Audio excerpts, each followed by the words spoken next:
Hello students, আমি Moumita ma'am. আশা করি তোমরা সকলে খুব ভালো আছো। Welcome back to our channel.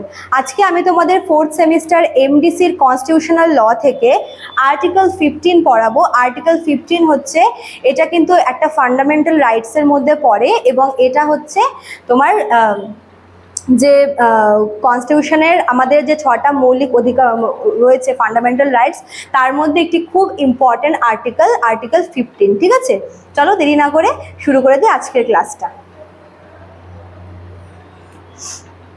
দেখো, হ্যাঁ, কি বলেছে? অনুচ্ছেদ 15 ভারতের সংবিধানের মৌলিক অধিকারগুলির মধ্যে অন্যতম, যেটা বললাম এটা একটি মৌলিক অধিকার যা নাগরিকদের বৈষম্যের বিরুদ্ধে কিন্তু সুরক্ষা প্রদান করছে। ঠিক আছে, এটা কিন্তু নাগরিকদের বৈষম্যের বিরুদ্ধে রাখা একটি আর্টিকেল।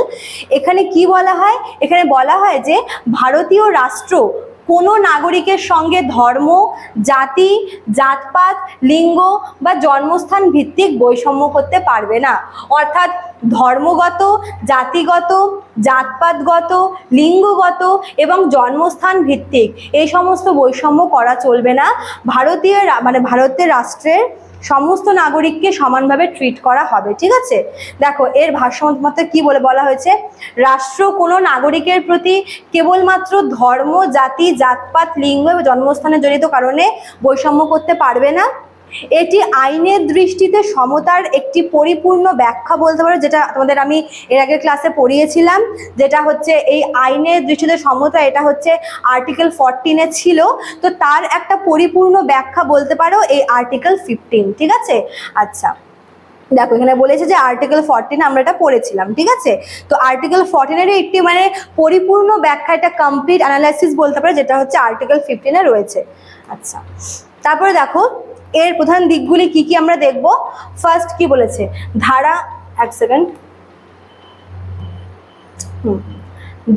15-1 অর্থাৎ 15 নম্বর ধারার 1 উপধারাতে বলা হয়েছে, রাষ্ট্র কোনো নাগরিককে ধর্ম, জাতি, জাতপাত, লিঙ্গ এবং জন্মস্থান অনুযায়ী বৈষম্য করতে পারবে না। এটা হচ্ছে 15-1। 15-2-তে কি বলা হয়েছে?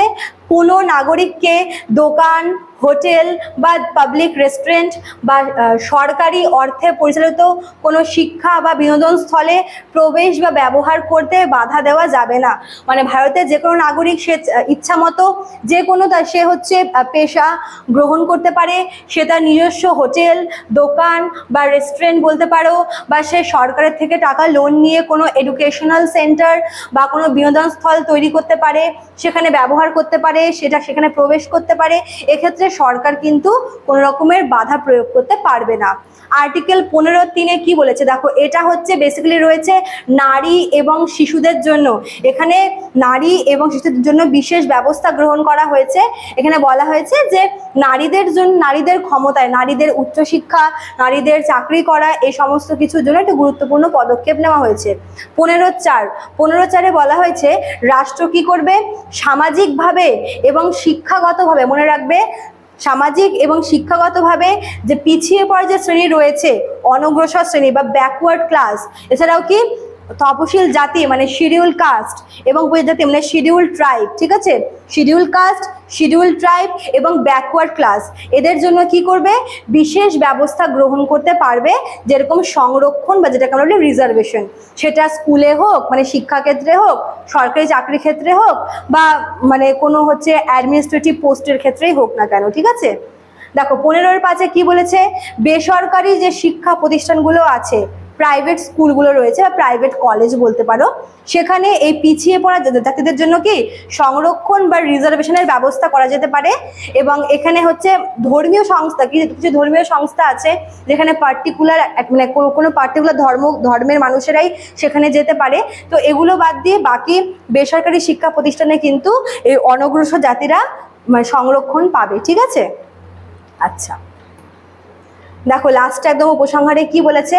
অনুচ্ছেদ 15 কি করে? ভারতের একতা এবং বৈচিত্র্যকে রক্ষা করে থাকে এবং এটি একটি বৈষম্যহীন সমাজ প্রতিষ্ঠার পথে একটি বড় পদক্ষেপ বলতে পারো। দেখো নারী, দলিত এবং পিছিয়ে পড়া শ্রেণীর উন্নয়নের জন্য কিন্তু এই আর্টিকেল 15 খুব ইম্পর্টেন্ট। এখানে শিশু, নারী, পিছিয়ে পড়া এবং দলিতদের জন্য কার্যকর ভূমিকা পালন করা হয়ে থাকে।